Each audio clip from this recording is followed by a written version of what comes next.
me impidieron ser diputada principal en una asamblea. Hubo una tenaz lucha para que Nela Martínez no fuera nombrada diputada. Yo salí como primera suplente porque no pudieron hacer nada más. Y fui al Congreso, fui la primera mujer que fue al Congreso cuando se estaba discutiendo sobre la incorporación del Ecuador a las Naciones Unidas. No había un solo servicio higiénico para mujeres. Todo lo que habían eran urinarios para señores. Entonces, la primera reivindicación tenía que ser aquella de que piensen que anatómicamente una mujer no podía usar el urinario de los señores. Y hoy nos convoca uno de esos personajes, una mujer formidable, fascinante, que con el paso de los años toma fuerza. Ella nació en momentos álgidos de la historia, en 1912. Estamos hablando de Nela Martínez Espinosa. Fue la primera dirigente de los trabajadores ecuatorianos, la primera dirigente y creadora de la Alianza Femenina Ecuatoriana. Participó activamente en la Revolución de Mayo del 44, donde incluso llegó a manejar el gobierno por 3 días en una transición terrible cuando el país había perdido la mitad de su territorio. Estamos hablando de Nela Martínez. En general, después de la merienda, que era a las 5 de la tarde, íbamos con papá a pasear hasta las afueras de Cañar. Cuando yo estaba enferma, mi padre finalmente un día dijo: quiero hija sana antes que sabia, porque yo estudiaba para ser la primera y pasar en un año 2. Y me llevó a Coyuctor y allí yo leía un poco, pero lo que hacía era montar a caballo, irme al río, nadar, caminar allí. Y eso me sanó. Regresé al año siguiente a seguir en la escuela, pero ya mejor, ¿no? Y yo lo que me acuerdo cuando entrábamos al pueblo o salíamos de ahí, y tengo todavía en los oídos, es el sonido de los cascos de los caballos sobre las piedras. Eso que era una especie de música y de anuncio de movimiento, ¿no? Mamá era la de las aventuras, papá no. Papá en eso se parecía a tu padre, que hacía que viajara la mujer y los hijos, pero él se quedaba ahí.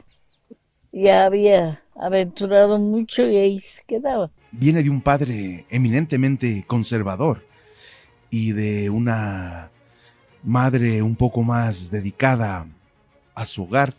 Como vimos, nació en 1912, pero ya para finales de 1930, en su juventud, tuvo la oportunidad de viajar a Guayaquil. Viajó con su madre a Guayaquil y Nela, y ahí conoció a Gil Gilbert y al movimiento de escritores, y entre esos a Joaquín Gallegos. Entonces, como ella ya era bastante interesada en la cultura, tenía 19 años, pudo admirar a Joaquín y tiene una relación muy importante. Los dos son del Partido Comunista. Ya ella también participaba. Yo sé que viajaron con la abuela a Guayaquil y ahí se hace amiga de Gil Gilbert y Gil Gilbert le lleva donde Joaquín, porque parece que era el referente del momento. Es decir, todo intelectual iba a conocer a Joaquín Gallegos. Sin embargo, ella conoce a Gallegos Lara y se deslumbra con la personalidad de él, con la imponencia de la presencia que él tenía y de su verbo para convencer sobre la necesaria rebelión de las masas. Y que además impulsa en ella esas capacidades intelectuales y políticas que tenía, ¿no?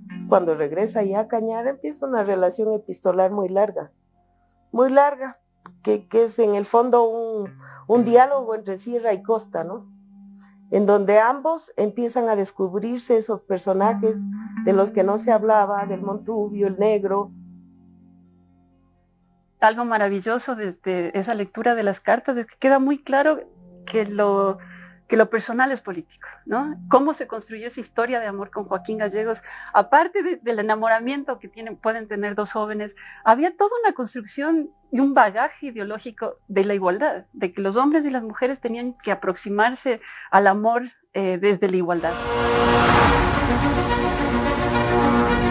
Y ahí emergía una Nela Martínez como una promotora del feminismo en momentos álgidos para el Ecuador, más aún cuando la patria se desangraba no solo en su territorio, sino con un presidente de las características de Arroyo del Río tan nefasto para la historia. Anteriormente, a Arroyo del Río ya tuvieron mucha participación gracias al liberalismo creado por Alfaro, un despertar en la sociedad. Y este señor, pues, quiso acabar con todo eso. Sin embargo, ya Nela ya era una dirigente feminista, comunista, que integraba a las mujeres en la Asociación Femenina Ecuatoriana. Y pues mira, fue muy impresionante. Y ahí viene la unión de todo para poder confrontar este Arroyo del Río tan nefasto para el país, que además entrega al país al Perú, ¿no? Y cede esta parte del Perú. Ahí se reúnen partidos de derecha, de izquierda, con la Asociación Democrática Ecuatoriana. Ahí se integran varios partidos, Partido Comunista, Partido Socialista, partidos liberal de derecha, que ya existía ya, gente y todos se enfrentaron, se unieron para votar a Arroyo del Río. Perdimos el territorio en 1942 y entre el 42 y el 44 se gestó una revolución que se llamó La Gloriosa. Antes de ir a La Gloriosa queremos escuchar a Nela Martínez, sus reflexiones sobre lo que significó la revolución liberal y cómo entramos ya a la revolución de La Gloriosa del 28 de mayo del 44. El otro día una amiga me mandaba desde Cuenca una notita que encontró en una escribanía, firmada por unas 8 o 10 mujeres que se dirigían a Alfaro en los años ya difíciles de Alfaro y le decían: aquí estamos junto a usted, llámenos si nos necesita. Y eran mujeres humildes del pueblo de Cuenca. O aquella mujer extraordinaria que le dijo a Alfaro cuando él le pidió que viniera a tener un puesto público, le dijo: no, mi general, yo detrás de una guardarraya sigo peleando, pero no voy a la burocracia, porque esa ha sido la vida larga de las mujeres de este país y de todo el mundo. El de luchar anónimamente y el de luchar sin reconocimiento. Las mujeres han ido adquiriendo una conciencia del hecho de ser mujeres. Desgraciadamente todavía no hay la posibilidad de que ellas interioricen eso mismo y de que piensen que la libertad, la independencia y la justicia tiene que nacer de ellas mismas. Hay momentos en que este pueblo realmente ha sido ejemplar y maravilloso. Yo tengo que volver a las luchas de mayo del 44, en donde en la ciudad de Quito, que estaba desprotegida de militares porque se encerraron en los cuarteles y de policías porque no querían pelear con los militares, desde el Palacio de Gobierno, ayudada por los estudiantes, por los universitarios, la ciudad de Quito no tuvo ningún problema.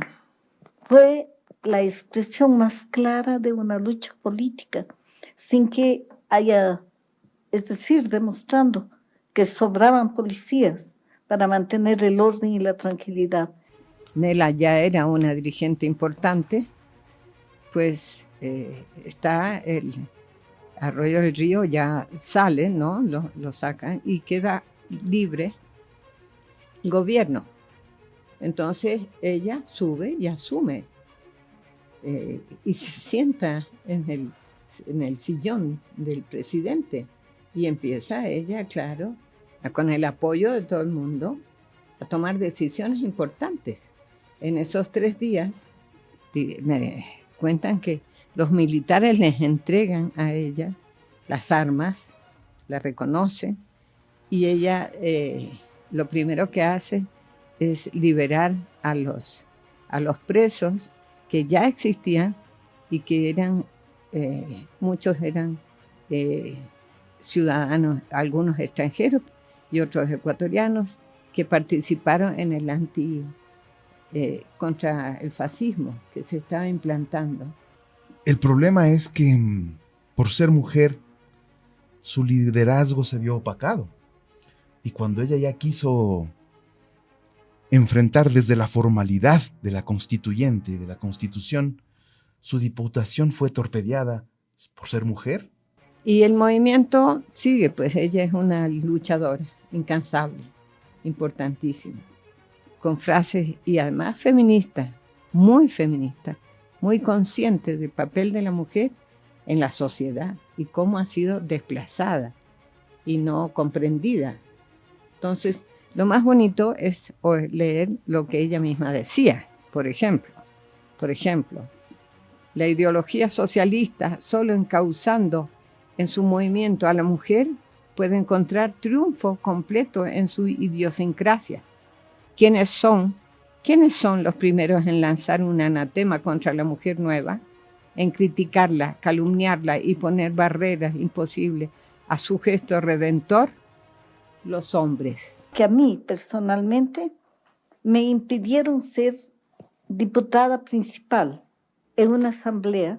Cuando se constituye la CTE, hay una asamblea muy grande con representantes de todo el país y allí se propone mi nombre para la segunda diputación. La primera era Pedro Sar, la segunda nombraba a Anela Martínez, pero los intereses de los hombres, dirigentes, políticos y sindicalistas, encontraban que había que dar otro nombre y otro nombre y otro nombre para que no llegara a concretarse la votación. Y piensa que fue pedida por Aurora Estrada y Ayala, por Joaquín Gallegos Lara, por los obreros textiles, por los universitarios. Bueno, y hubo desde la parte de la dirección de esa asamblea, hubo una tenaz lucha para que Anela Martínez no fuera nombrada diputada. Yo salí como primera suplente porque no pudieron hacer nada más. Y fui al Congreso, fui la primera mujer que fue al Congreso cuando se estaba discutiendo sobre la incorporación del Ecuador a las Naciones Unidas. Todos unánimemente reconocían el derecho de la mujer a estar allí y me saludaban muy entusiastamente. Después de que yo intervine y después de haber estado allí, cuando salía, los periodistas me hicieron la misma pregunta. Y yo les dije una cuestión que puede parecer un poco vulgar, pero que no la es, desde el punto de vista de lo que representa la ausencia de la mujer en el Palacio Legislativo. No había un solo servicio higiénico para mujeres. Todo lo que habían eran urinarios para señores. Entonces, la primera reivindicación tenía que ser aquella de que piensen que anatómicamente una mujer no podía usar el urinario de los señores. Tuvieron que pasar más de 100 años, hasta 1945, para que una mujer asuma una legislatura, una curul. Y claro, uno de los ejemplos atávicos más dramáticos es que los baños del Palacio Legislativo solo tenía urinarios para hombres. Porque se esperaba que Velasco, que se decía como hombre de izquierda, y todos lo consideraban así, no era tal. Inmediatamente, cuando sube al poder, empezando por sacar a Anela y desterrarla de la presidencia.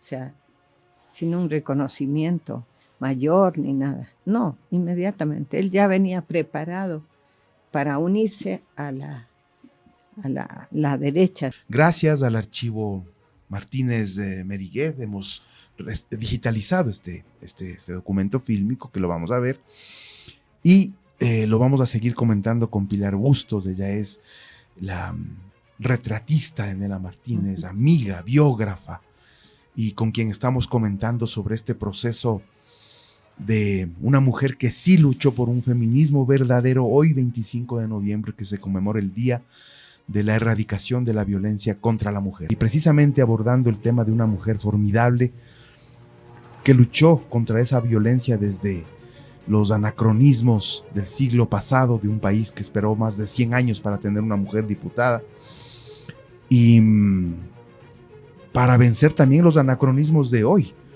donde también hay que enfrentar a mujeres que con discurso de odio atacan a otras mujeres, y eso también se está reproduciendo, y eso también es violencia contra la mujer.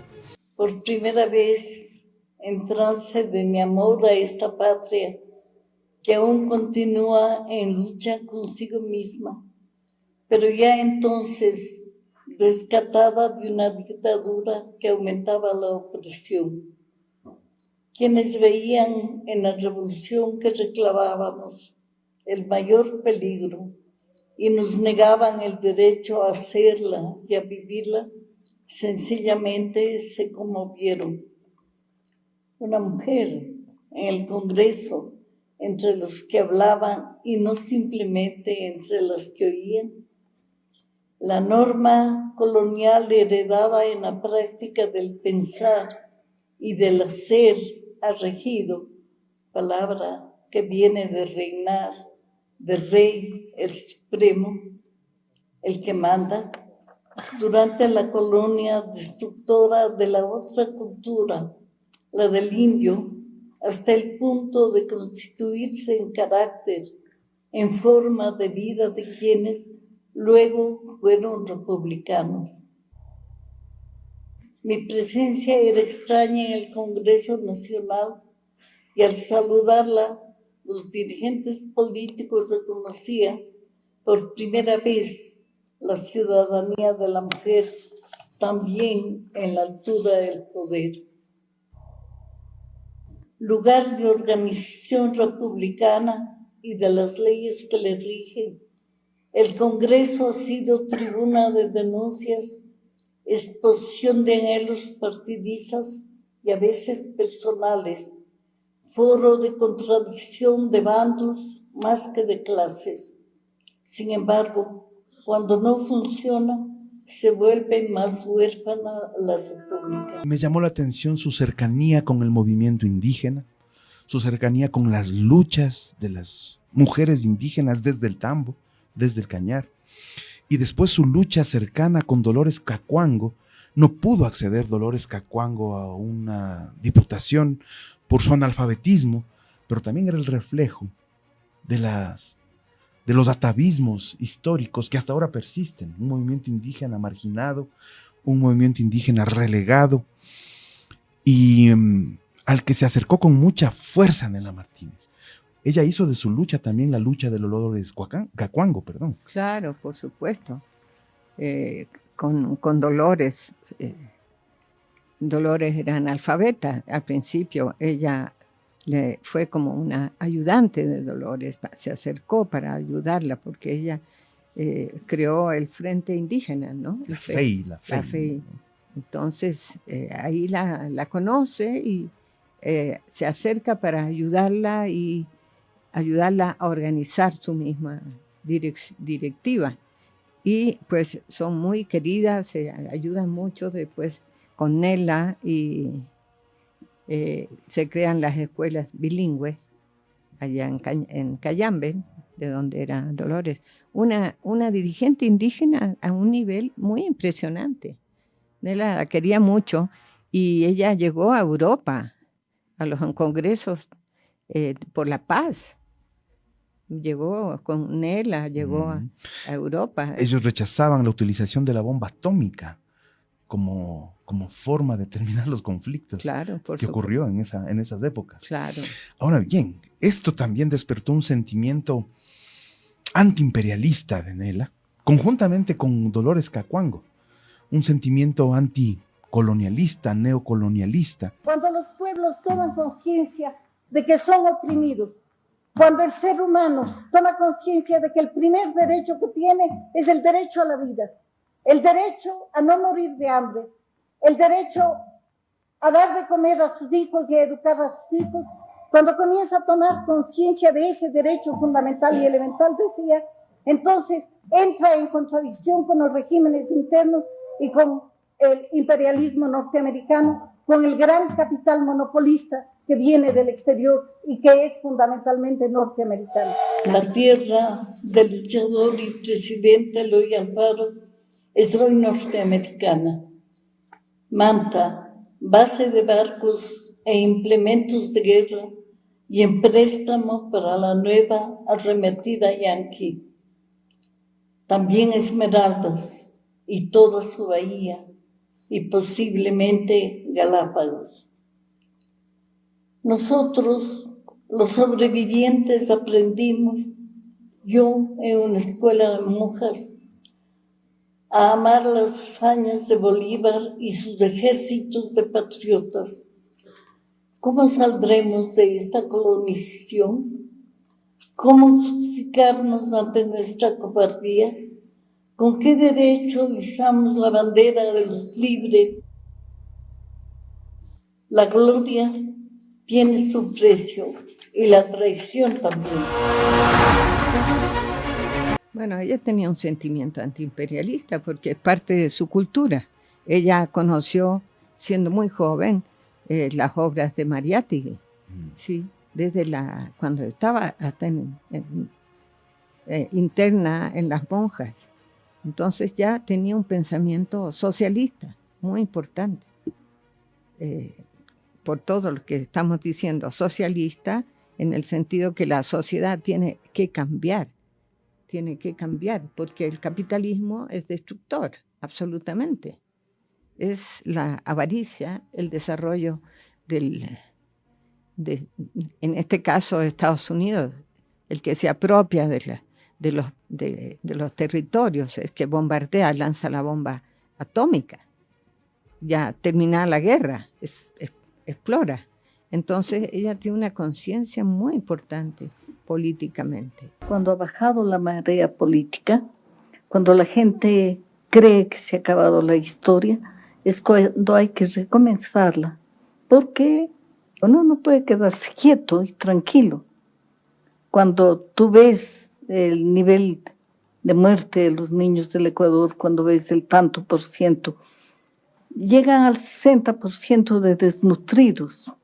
Todo esto es por la pobreza, todo esto es por la miseria, todo esto es por las condiciones en que está este pueblo cada día peor que antes y sin una dirección política. Por eso que yo creo que todos aquellos que están hablando de que se acabó la historia, hay que decirles que la historia de la humanidad comienza, porque no se acabó ni en la Edad Media, ni con la Inquisición, ni con los crímenes de la Iglesia, porque cada vez el ser humano saca fuerzas. Hay un desafío del cual no podemos ignorar, al cual no podemos ignorar, y es el desafío de la propia existencia humana, del propio hecho de que tenemos que tomar el planeta en nuestras manos y porque tenemos que preservar esto, lo que nos corresponde, preservar el mundo. Yo creo que en ese sentido las mujeres van a jugar un gran papel, pero primero, liberándose ellas mismas. Y en este sentido pienso que hay un retroceso también en las organizaciones de mujeres actualmente. Un retroceso que tiene que ver con todo el impacto político del mundo, ¿no? El problema es que las mujeres de derecha utilizan el discurso de la libertad y la democracia para atacar a mujeres de izquierda, para discriminarlas, para decir a las mujeres del movimiento indígena terroristas, para decir a la política de izquierda que piensa diferente narcoterrorista. Y también se dicen luchadoras feministas. Hay una contradicción en la sociedad. Sí, sí. Por eso, les falta mucha cultura, les falta conocer la verdadera historia. Para eso tenemos a Nela, que nos aclara el pensamiento, muy importante, ¿no? Ella es tan clara, que realmente se necesita estudiar más. Podemos hablar de que este proceso feminista desde la derecha es una traición. Para mí sí, traiciona los ideales de las mujeres. Puede ser que yo nunca más pueda hablar en público con los 90 años que ya pesan, pero ahora, si estas son mis últimas palabras, es para llamar al sentido y espíritu patriótico de los que no hemos vendido el alma al diablo de la traición. Pueblo, intelectuales, analfabetos, que piensan más que muchos letrados, como Dolores Cacuango, que anduvo por el mundo clamando por nuestra libertad. Respiremos profundamente, aspiremos el aire de la patria que sufrió y sacrificó a sus hijos para ser libre. Tengamos amor por ella, la República del Ecuador. Con Manuela Sáenz a mi lado y con los niños a los que se les llama forjadores del futuro en su camino de vida y a quienes no existe pretexto para mentirles. El respeto a la patria es el respeto a su independencia y soberanía plenas. Tengamos el honor de merecerlas. Gracias. Historia Viva, historiaviva.net, nuestro canal de YouTube. Valoro mucho tu programa porque la historia es importante, muy importante, y no dejarla tergiversar es sumamente importante.